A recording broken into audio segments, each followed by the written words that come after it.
online class for Math 152, Mathematics in the Modern World, lesson number 1. And before we proceed to our lesson objectives, let's have a short kamustan. So let's start with the Pulsai or the BE Ed 1. So any representative from BE Ed 1, just raise your hand if you want to recite. So I'm going to ask you one question only. Bastahan lang po tayo before we proceed to the lesson proper. Where are the BE Ed 1? Any representative from BE Ed 1? Sino po ang matapang sa BE Ed 1? Feeling good, sir. Okay, so Lumibaw. Emily, Mr. Lumibaw, what is your section?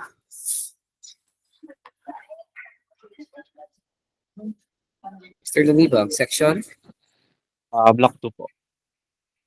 Black, Block 2 po. BE Ed. AB Paul po. EB po. EB po. Yeah, and Mr. Lumibaw, so I have one question for you. How is your experience here in Mayupang during first semester? Una po mahirap, sir. May mga Mahirap. regarding the first week ay tulad po sa adding of pieces na Okay. class and that things. Pero okay, overall naman, masaya naman po, sir. Hindi ko in-expect na maging ganito yung first semester sa UPAM. All right. So thank you for choosing Yukon, no? So thank you so much, Mr. Lino, for sharing your experience during the first semester. Because of that, I will give you 1 point for this. And how about, so we have a representative from AB Pol section 2. How about BE Ed 1 and 2 and Pol Sci 1? Just raise your hand or open your mind if you want to recite.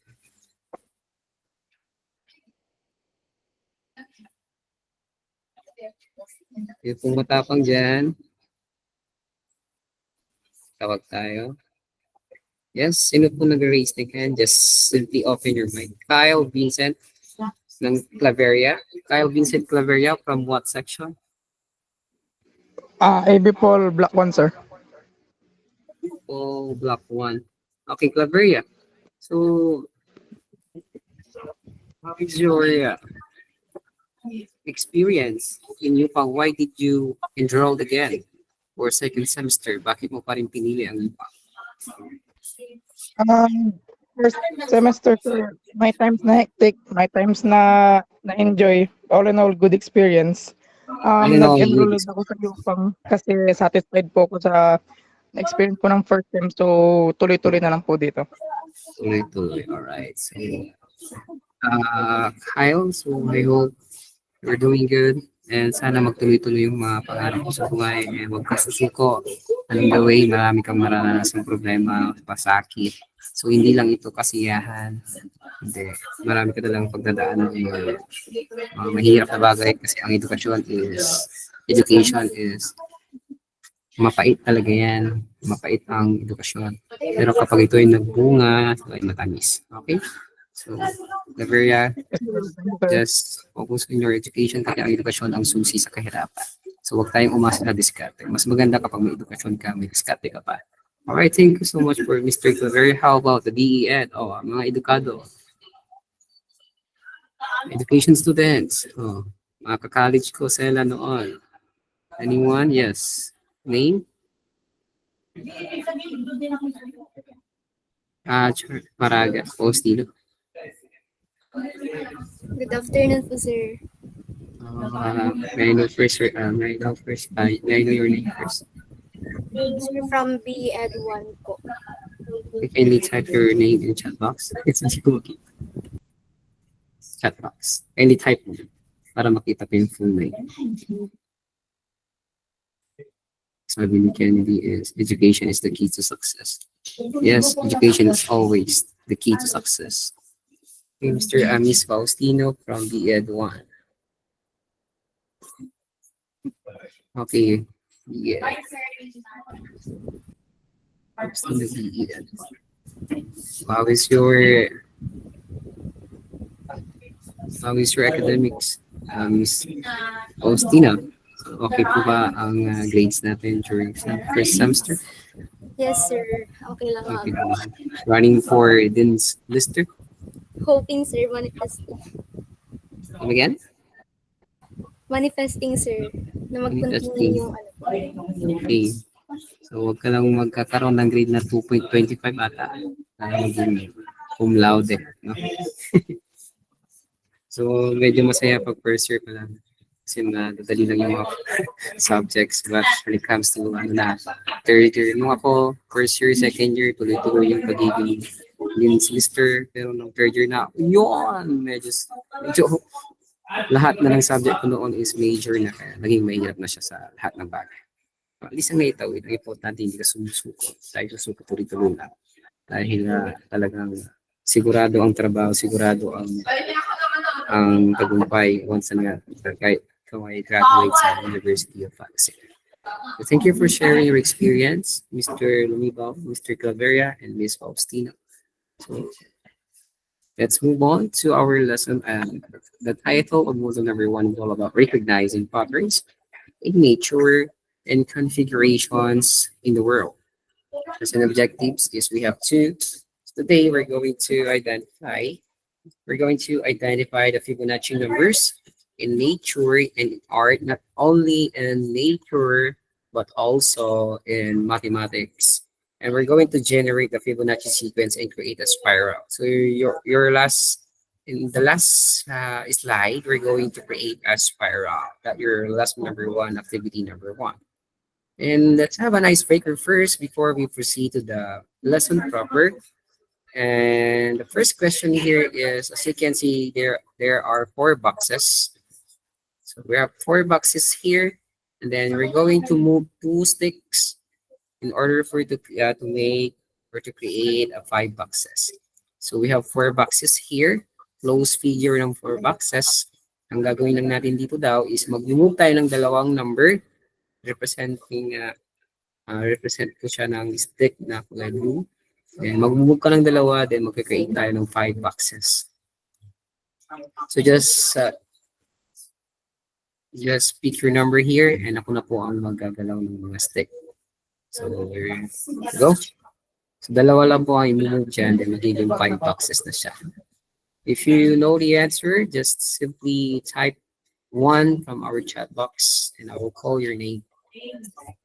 So if you have answer na, then just simply write 1 in our chat box. So as you can see, we have 1, 2, 3, 4, 5, 6, 7, 8, 9, 10, 11, 12, 16 there. So we have 60 numbers here. Just type 1 in our chat box. Just type 1 in our chat box. Para makita ko yung full name mo, type 1 in our chat box. If you want to recite, type 1 in our in-call messages.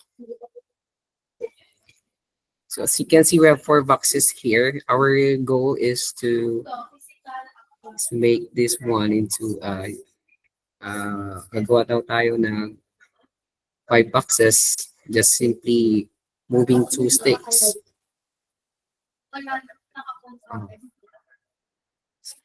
Wala pang tayo dyan. Math Genius. Yan. Vincent. Ano? Yes, Vincent. Good afternoon po. Yeah, Vincent. Okay, So, Vincent. yung ano po, yung number 10, tapos yung number 11 po. So number 10 and number 11. So anong gagawin ko sa number 10 at number 11? Number 10 and number 11. So, yung 10 po ilalagay po dun sa tabi po ng 8. Tapos Yung 10 ilalagay ko sa... Di pala sir, joke lang pala. Okay, joke lang daw. Okay, anyone from the class? Just try to answer. Don't hesitate to answer. Nice try, nice try. Okay, how about Laza? Laza. Sir, 10 tsaka 11 din po. 10 and 11 also. Then, Yung 10 po, ipupunta po sa tapat nung 4 po sa baba, tabi ng 8 po. ito. Okay, so Tapos 1. yung... Hala, hindi pala... Ganyan din po dapat yung position ng 11 po. Hindi, pwede siyang i-reverse. Doon Ganyan. po sa tapat ng 12 po. Anong gagawin ko? Doon po sa taas Tayo, niya po. Ipupunta po. horizontal or vertical? Ganun din po sa ginawa sa 10 po. Yung ginawa sa 10. Okay. So we have, how many boxes do we have right now? 5 boxes. Alright. Laza, thank you so much. Palakpan po natin si Laza. From what section? AB Paul Block 2 po. AB Paul Black. Thank you. So, tapos yun na to, di ba? So we have we're going to make this one into, we're gonna turn it into 4 triangles. Just simply, ito, ang gagawin natin. Yung number 2, gawin ng 4 triangles. I think tapos na to nung face-to-face class na. Okay. Let's move on to, pwede i-rotate. Siyempre pwede. Sayang, Vincent. Pero tama yung dalawang sticks na ginalaw natin. Okay. So let's have the patterns in nature. So the title of our lesson is all about recognizing patterns in nature. So as you can see, we have pictures here, and that is what we call the patterns in nature. Okay. So as we have here the pattern in nature, it is categorized into 3 variables, or into 3. We have 3 variables. We have the fractal, spiral, and the Voronoi. Okay. What is pattern in nature? The pattern in nature, guys, it is all about the visible regularities that can be found in the natural world. It's like the lightning. You can find it in natural world, right? This is giraffe snowflakes. That is nutshell. This is dito. This is pineapple, hurricane. This is tree branching, fern, honeycomb, pine cone. Yeah, yung mga tawag natin dyan is nature in pattern. These are the visible regularities that can be formed. Regularities formed we can find it in natural world, and it is categorized into 3, which is the fractal, the spiral, and the Voronoi. In fractal, the key word here, the bottom line when it comes to fractal, guys, it is all about the complex pattern. So since we're talking about the pattern here, so when it comes to fractal, the patterns are complex. Okay?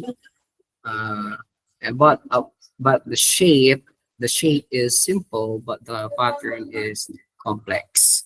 So that is the difference of the two. The shape is simple, but the pattern is complex.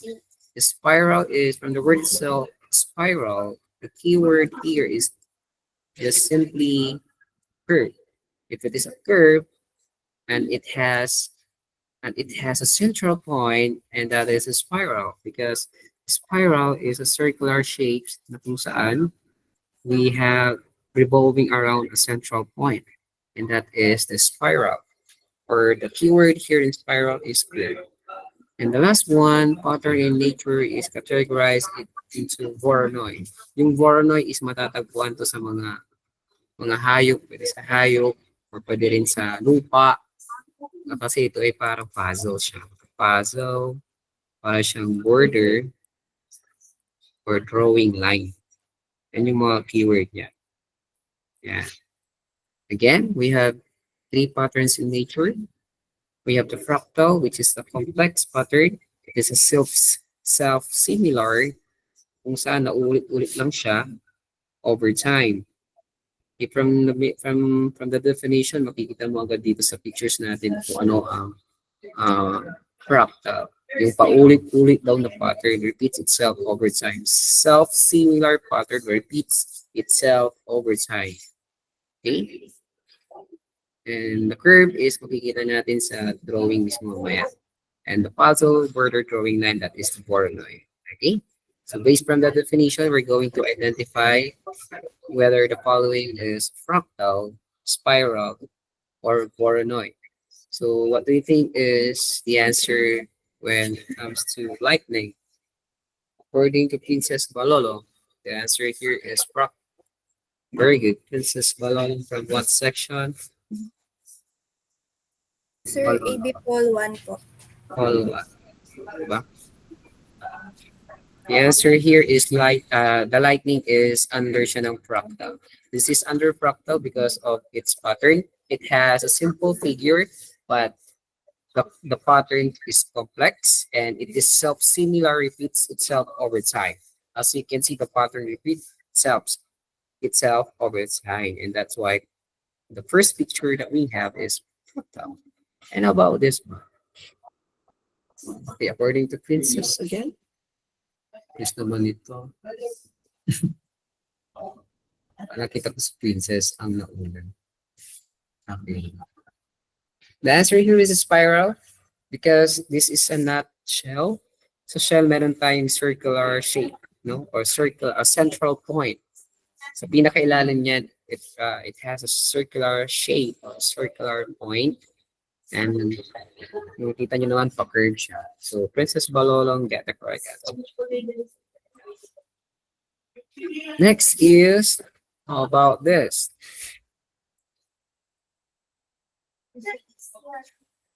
What is the answer? Okay, parang nauna si si Samson. Samson, what is your section? Samson. Full side. Okay, the answer here is Voronoi, because Voronoi, the keyword of Voronoi is all about puzzle. It's all about drawing the lines, borders. As you can see, it likes yung giraffe skin po, pa siyang puzzle, no? Drawing border line. Yan. Kasi yung po yung border po is parang it is based on how close they are to each other like a puzzle. And that's why this is a Voronoi. Then, how about this? Dali na. Okay. English naman ng princess. The Princess Balolong get the correct answer.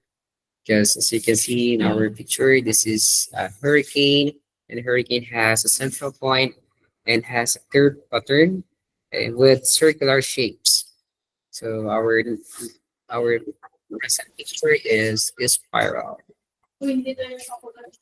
And how about this? What is the answer?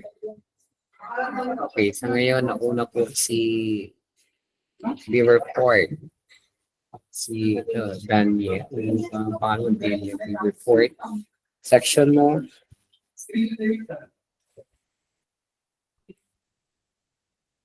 What is your section? Then Daniel? Anong one? Anong one yan? All side black one. All side black one.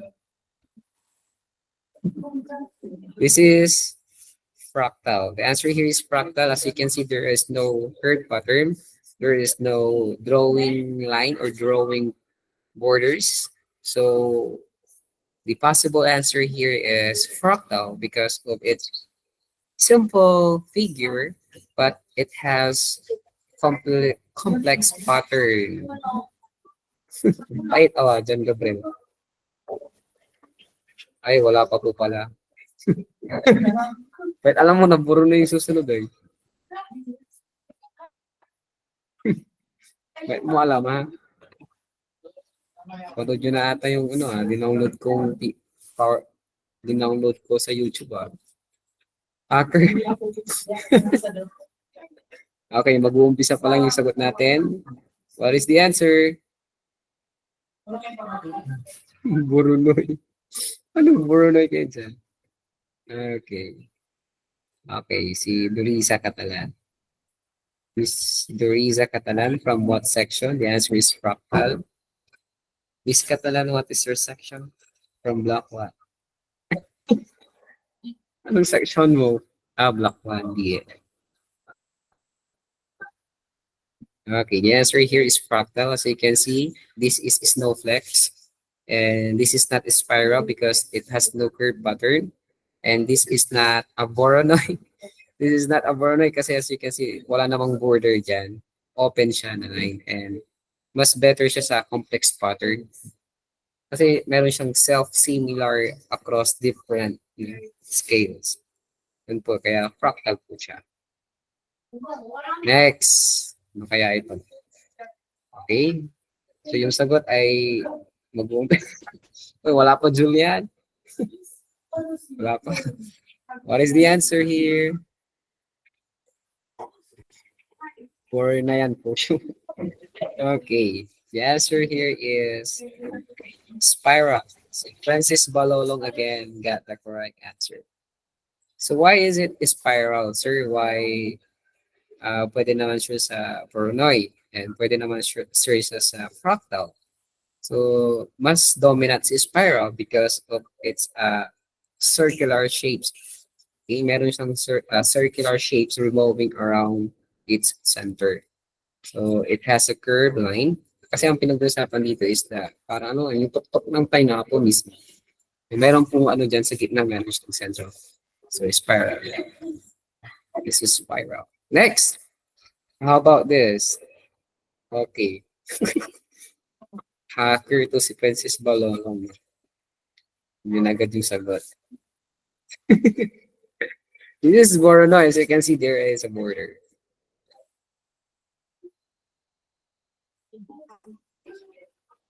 Kaya ang bilis mo sumagot, princess. Ilan ba yung BTS mo? 1,000? 1,000?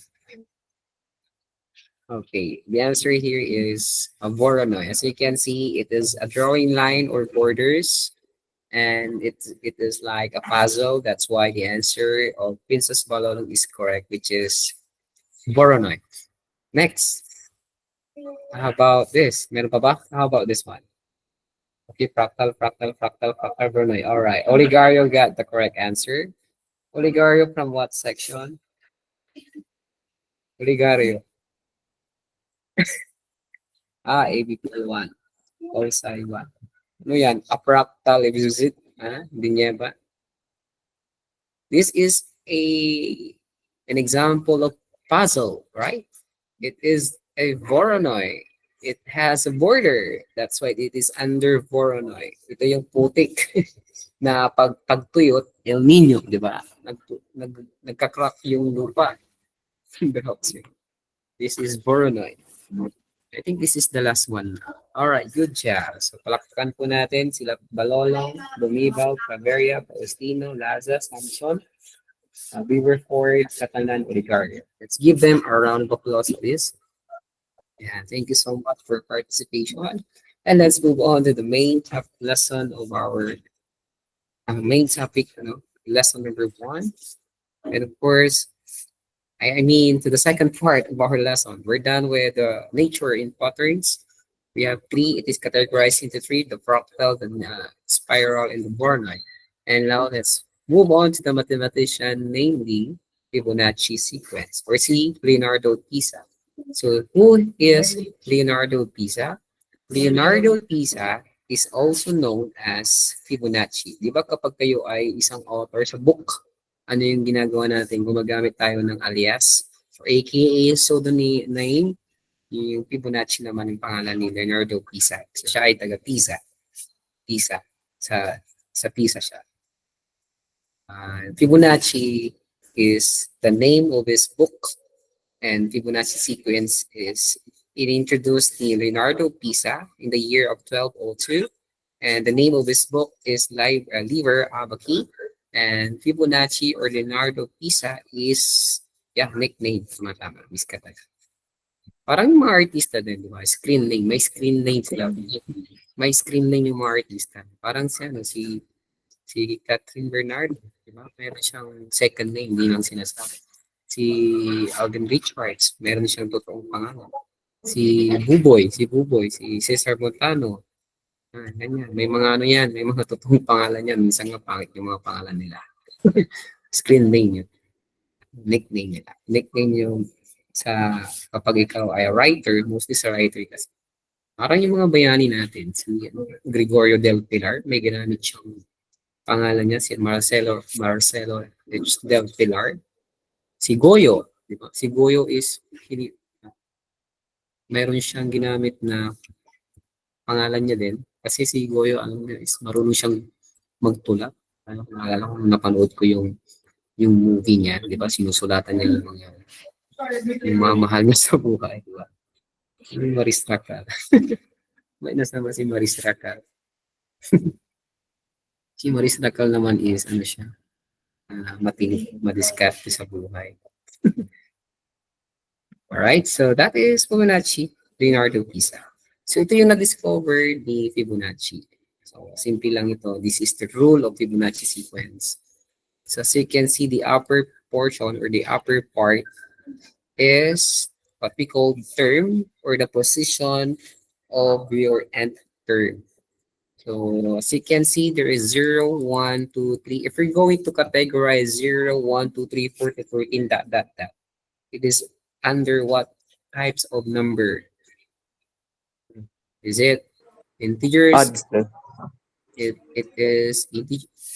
Is it integer? Is it whole number? Counting number? Or rational? Answer. Type your answer in chat box. Go. Counting number according to Samson, that is wrong. Princess Daliwan, counting number, wrong. Nice try. Nice try. Come again. Okay, Princess Daliwan, your answer is whole number. Very good. Whole number, guys. The difference between whole number and counting number is counting numbers start with the starting point of counting number is 1 and the starting point of whole number is 0. Okay, counting number is also known as natural numbers. Natural numbers. Why is it counting numbers? Kasi it start from 1, 1, 2, 3. It's like counting talaga. And whole number pong tawag dyan. Okay, that is Princess Daliwan. Daliwan from what section? Daliwan. Daliwan section? Oh, Princess, ikaw yung nag-check ng attendance. Oh. Okay. How about this? What is the meaning of this one? 3 dots. In English term or mathematical term, 3 dots is, according to Faustino, it is infinite numbers. Very good. Infinite. The opposite of infinite is finite. When we say infinite, there's no ending. There is no limitation. There's no limit. So the term Faustino from B.Ed 1. Got the correct answer. How about in English terms? All right. In English term, Dian Fernandez got the correct answer, but the spelling, I think it's wrong. Yeah, I will consider your answer, Mr. Fernandez. Fernandez from what section? Fernandez. Okay. Oh, malaking organized po sa icon, ha? So in English term, that is ellipsis. All right. So as you can see, there is a formula here. What is the meaning of this cert? The meaning of the formula is look like this. So as you can see, the first term of our Fibonacci sequence is 0, 1, 2, 3, and so on and so forth. But when it comes to the nth term, when it comes, if you have a 0 position, 0 din yung kanyang sagot. If you have a 1 in your nth, if you have 1 in your term, first term, that is 1. If you have 2, you have 1 also. If you have 3, you have 2. Sir, paano yung nangyari? Nandito yan sa formula natin. So, ang ibig sabihin lang ng formula natin is you're going to, each number is the sum of the 2 preceding ones. So, 1 plus 0, 1 plus 0, guys, the answer is 1. Okay? Next, 1 plus 1 is 2. 2 plus 1 is 3. 3 plus 2 is 5. 8 plus 5 is 13. 5 plus 3 is 8. 13 plus 8 is 21. 34 plus 21 is 45. 21 and 13 is 34. 55 and 34 is 89. 89 to 55 is 144. 144 to 89 is 233. Just add. And 144, 233, add, then the answer is 377. So that is the pattern. Ano yung pattern natin when it comes to Fibonacci sequence? You don't need to memorize the formula, guys, because the pattern is madali lang naman. So all you need to do is get the sum of the two preceding ones. So yung 1 plus 1, magiging 2 yan. 2 plus 1 is 3. Then 3 plus 2 is 5. Simple as that. And so on and so forth. So kapag tinanong kayo, what is the 12 term of the sequence? The answer here is 144. What is the 14? 14, ano yung pang 14 na term? 377. Ganun lang siya kasimple. Though we have a lot of formula on how to find the Fibonacci sequence, but they are not accurate because it has a decimal. So may decimal sila. So kaya hindi ko siya ipapagamit sa inyo. Ganito Meron yun. pong golden ratio. Yan, golden ratio ang tawag doon. Yung golden ratio po is, yan yung tinatawag natin na golden number, yan yung golden proportion, and yung golden ratio, this is the formula, ay the symbol of golden ratio. It is approximately 1.618. Yan yung ginagamit nila. Depende kasi yan sa exam eh. Kasi sa exam, may decimal. Ito yung gagamitin eh. Kasi sa exam, Usually po nakaround up sa 6 decimal. Oh, yeah. Kaya hindi natin siya gagamitin. Kaya gagamitin nyo talaga is yung mano-mano. Kasi once na ginamit nyo to, may decimal siya. Okay, may decimal yung magiging sagot niyo. Mas sure yung sagot kapag ito yung gagamitin nyo. Kasi, yun nga, naturo ko na siya dati. Tapos, tinry ko namin gamitin ito. May decimal na lumalabas. Kaya, nagkakalituan siya. Kasi, kunyari, ang answer ko, 2 decimal places. Rounding off, no? So, dapat gawin mo siyang whole number. Hindi siya nagtutugma. Kaya, depende kasi yan sa usapan. Kunyari, gamitin natin ito. Dapat 1.618. So, magiging accurate kapag ganun yung usapan. Pero hindi iba yung gumagawa na exact. So, magre-relate tayo sa mano-mano talaga. Introduce ko lang ito for future reference. Okay, parang ganito. Find the 12th term of the Fibonacci sequence. So, you need to memorize siguro yung term dito sa taas. Yun lang. Basta huwag niyong kakulukan. Palagi kayong mag-start dyan sa may 0. Okay? Palagi kayong mag-start sa 0. Okay? Or pwede kayong mag-start sa 1. Nga. Kasi ano naman yan eh. Pwede naman mag-start kayo sa 1. Basta yan po yung nasa taas natin. No? Tapos, bibilangin mo na ito 1 plus 1. Okay. Kasi yung first term natin, kung iano natin, since it is whole number, the 0, yung pang 0 na term is 0 to 0 talaga yan. So, pwede nyo siyang i-eliminate ito. Okay? Formality lang nilagay yung 0. Okay? Kunyari, first term mo, 1. Okay. The second term ko, nasusunod 0. Still 1. 1 pa rin siya. Kasi 1 plus 0, di ba? So, nilagay lang yung 0 talaga para ma-identify nyo kung bakit yung second term is still 1. Yan. Basta ang first and second term, 1, 1 yun. Okay? Tapos yung 1 plus 1 na is 2. Okay? So 1 plus 2 is 2. Okay?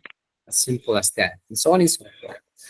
Okay? Yung 12th term, yung pang 12 na term sa Fibonacci natin is 144. Tugan nyo lang sa kasimple.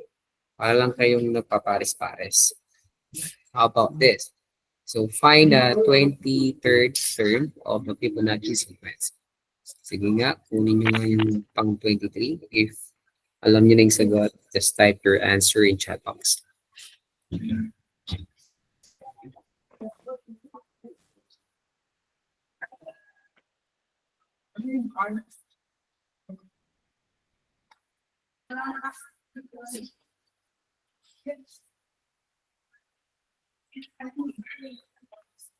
Ano yung pang 23 po? Okay, according to Danielle, ganda lang spelling mo ng pangalan mo. So, 28,657. Okay, try natin. Tingnan nyo Tingnan nyo itong gagamitin ko yung formula. Try natin siya. Try natin gamitin yung formula. Ito, nasa na yun. Yan. So, tingnan natin kung malapit siya. So, sabi ni Daniel or si Daniel, walang pa-reference pa naman kasi minsan pwedeng Daniel or Daniel. So this is yung golden ratio natin is 1.618. Then minus open quantity 1 minus golden elet is 1.618. And lagay natin sa taas. That is pang 23 yung hinahanap natin, di ba? Kulang pala ito. Dapat may 23 ito sa taas. Dapat may 23 ito. Yan natin ng 23. And sa baba, square root of 5. So, yung sagot ko dito is 28,643. So, yan. Yun yung magiging sagot kapag gumamit tayo ng golden ratio. So, hindi ko siya ipapagamit kasi may decimal siya. Hindi siya magiging accurate sa magiging sagot natin kapag mano-mano. Kaya, tingnan natin kung ang sagot is 28,000. So, we have the 13, 13, and 14. 13, 14, so 233 and 377. So, add natin yan. Yan yung pang 50th term. So, what is the 50th term? 16, 17, 18, 19. Can decide what is 50th term. So, i-add nyo lang yung 233 plus 377. So, 610. So, 610 plus 377. So, 987. Add nyo to. Add 987 plus 610. So, 1597. What is 1597 plus 987? 2584. So, 2584 plus 1597. 4181. Ano yung pang 20th term natin? 41825. So, 6765. So, how about 21? 21 po. 67, magiging 10,000 na to.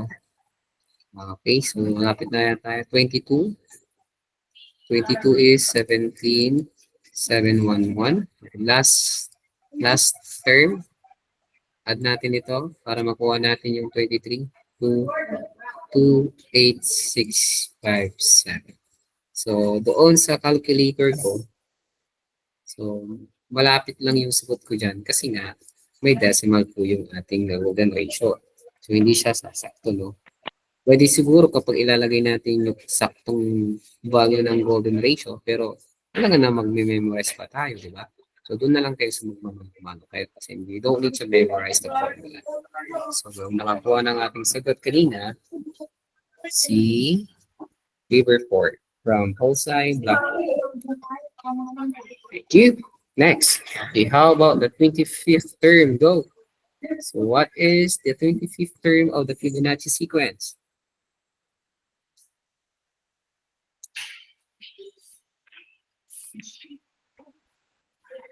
Bilis naman ni Daniel. Panood niya ng video lahat ko yata.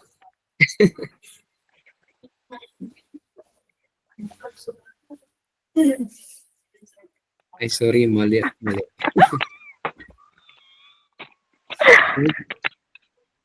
So what is the 25th term? YouTube sir. Nakita niyo na yung YouTube ko? Naka-download ko lang eh. Nakita niyo na agad.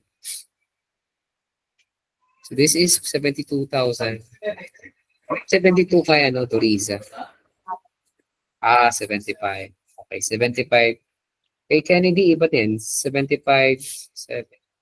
Kay Daniel, 75025. So, just means 75025.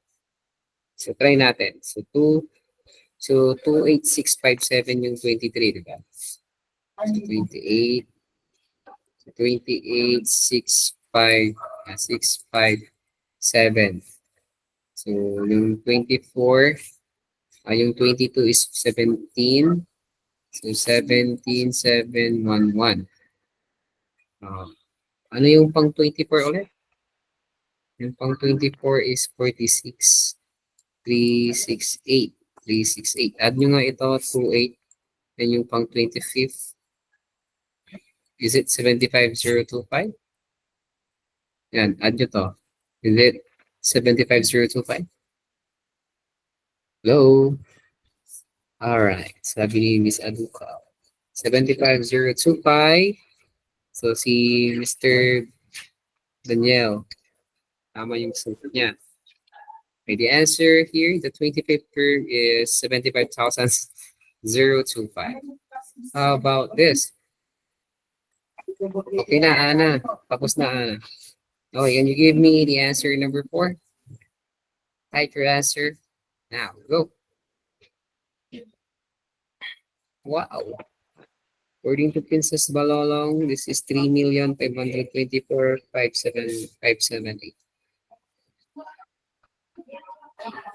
What?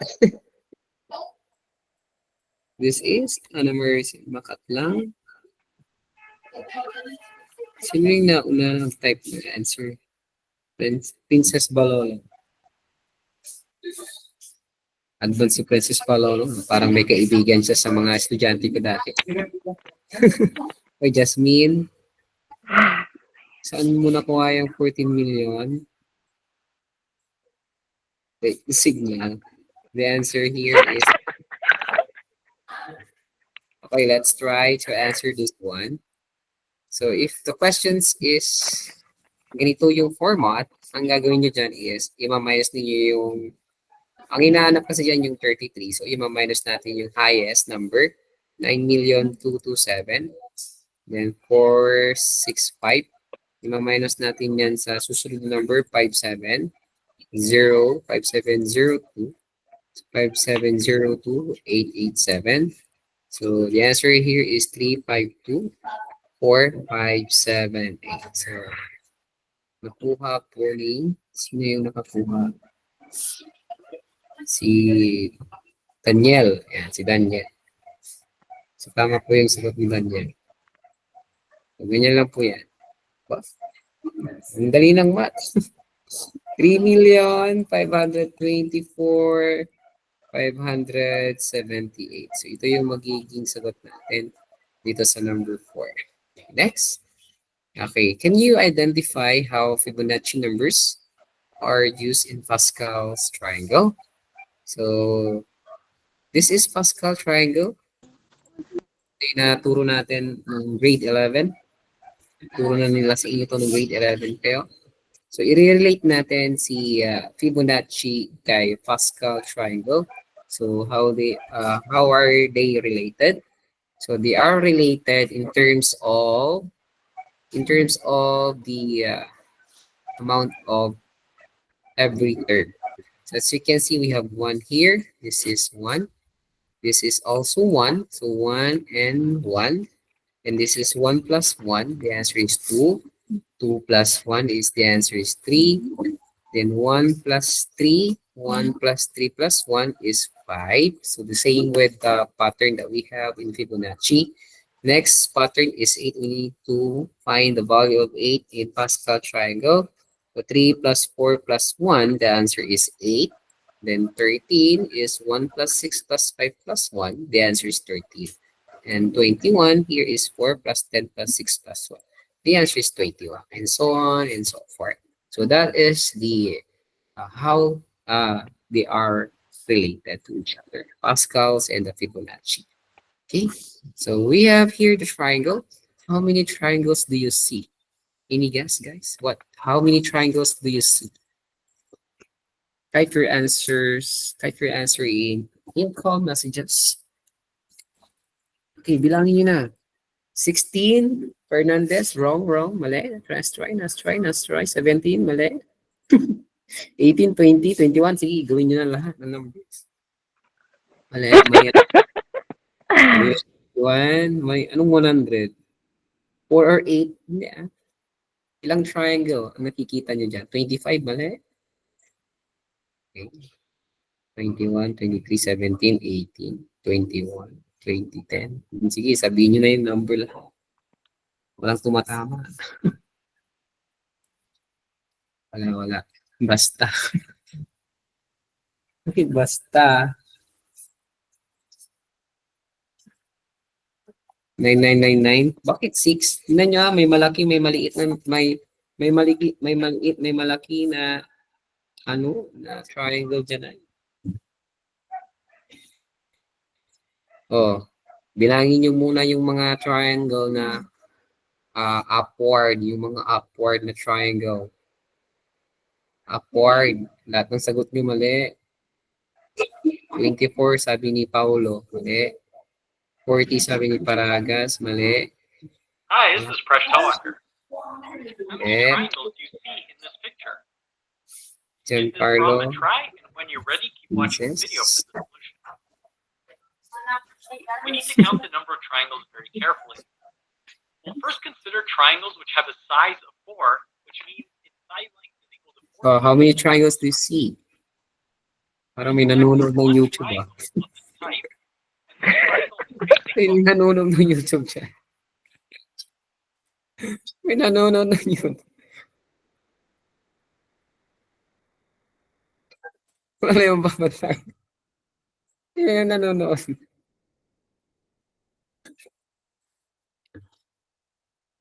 Wala na, pinanood nyo na sa YouTube ah.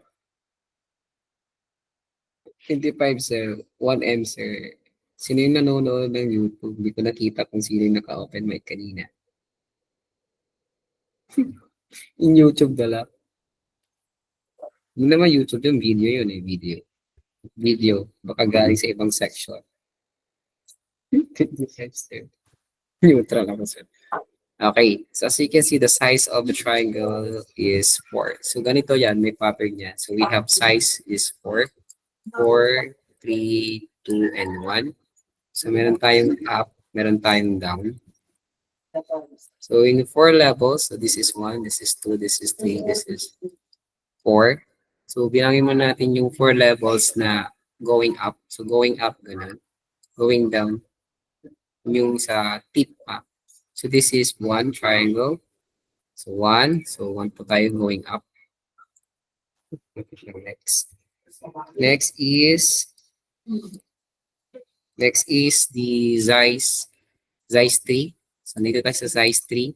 So 3 levels kailangan natin. 1, 1, tapos 2. 1, 2, 3. So 1, 2, then 3. Pang 3 ito.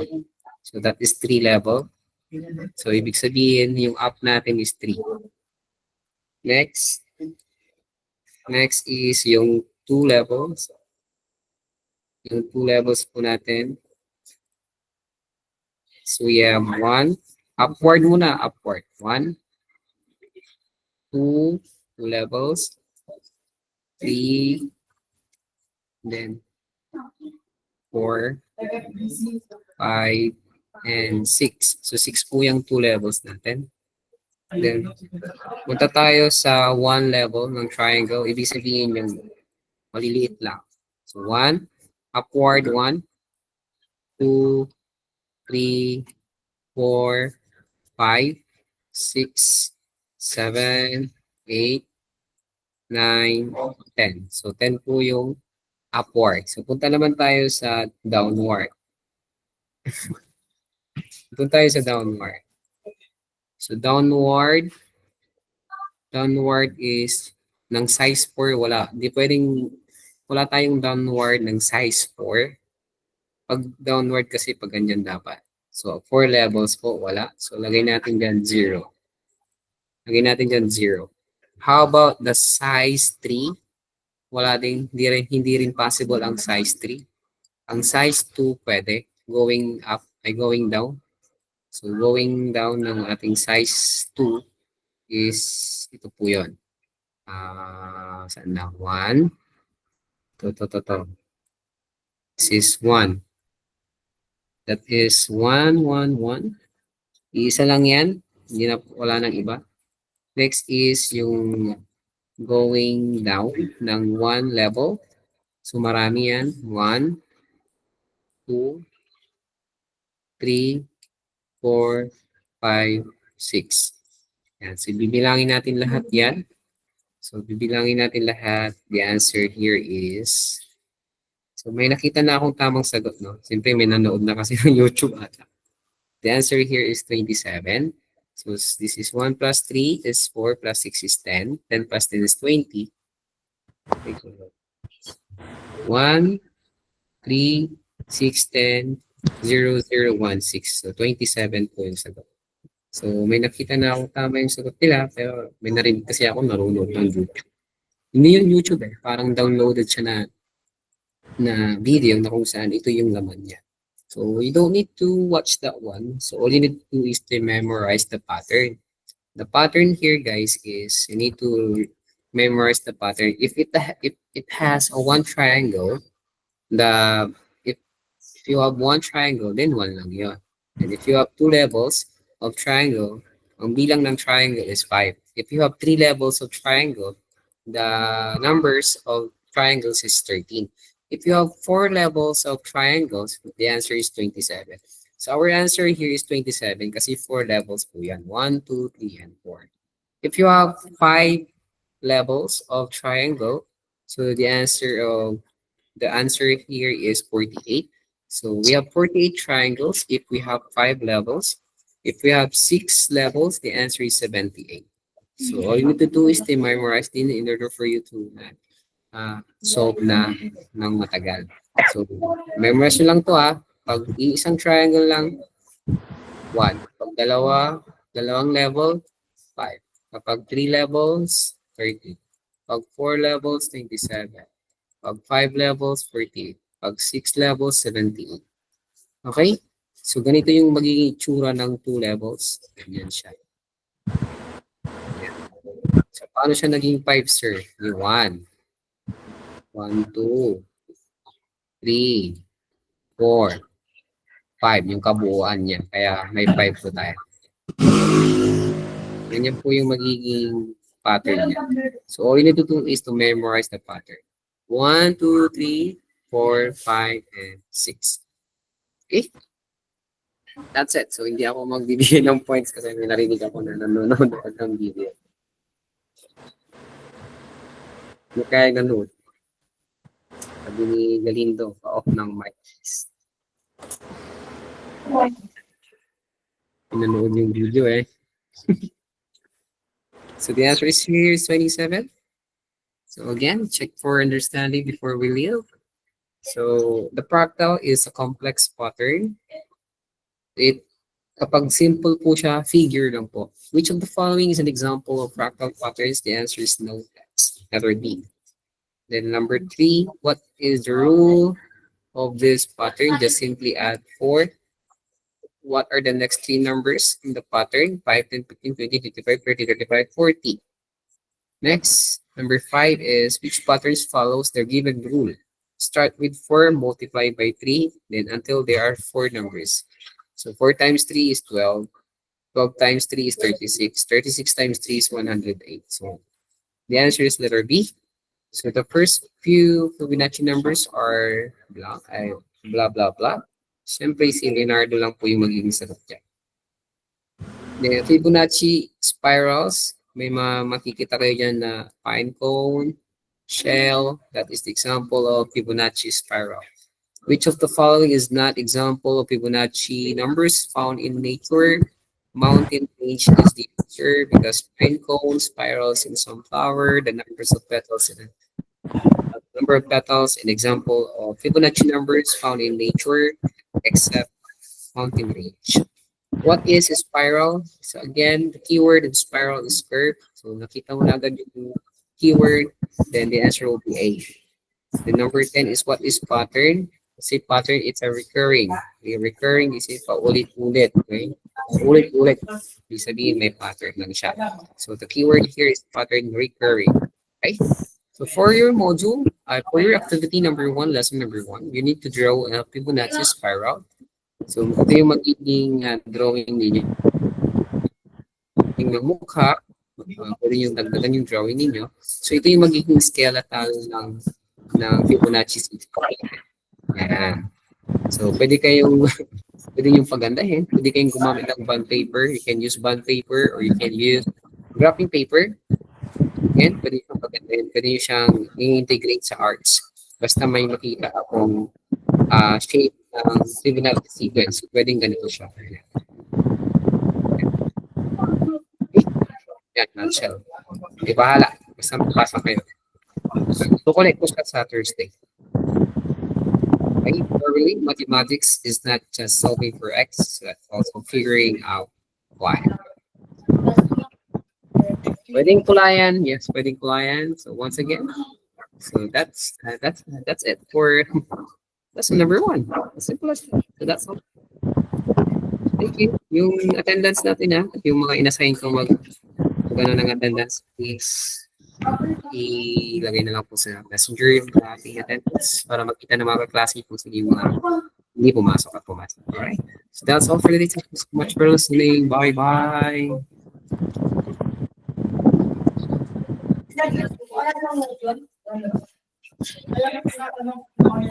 Bye, sir. Bye, sir. Bye. Thank you po. Bye, sir. Thank you po. Bye-bye. Yes, Miss Malikdem, you are raising your hand, Miss Malikdem. Do you have any questions?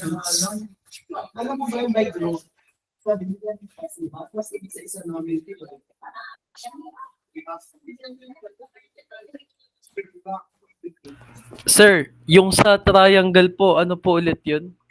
Yung 1, 2, 3, 4, 5? Ay, kung one level, ganun. Opo, sir. Yung Kung- one level po is 1, yung 2 levels po is 5, yung 3, 4, 5, ano po ulit yun, sir? Okay, hindi ko na rin. Kung ilang Yung- triangle ba? Opo, yung 1 level po, sir, di ba 1? Tapos yung 2 levels po is 5. Yung 3, 4, Opo. and 5 levels po, ano po ulit sila? Yung 3 is 13. Okay po. Yung 4 po. Tapos yung 4, 27. Yun yung nasagutan natin, 27. Okay po. Yung 5 po, sir, Next, last. yung 5 is 48. Okay po, thank you po, sir. Tapos 78 yung 6.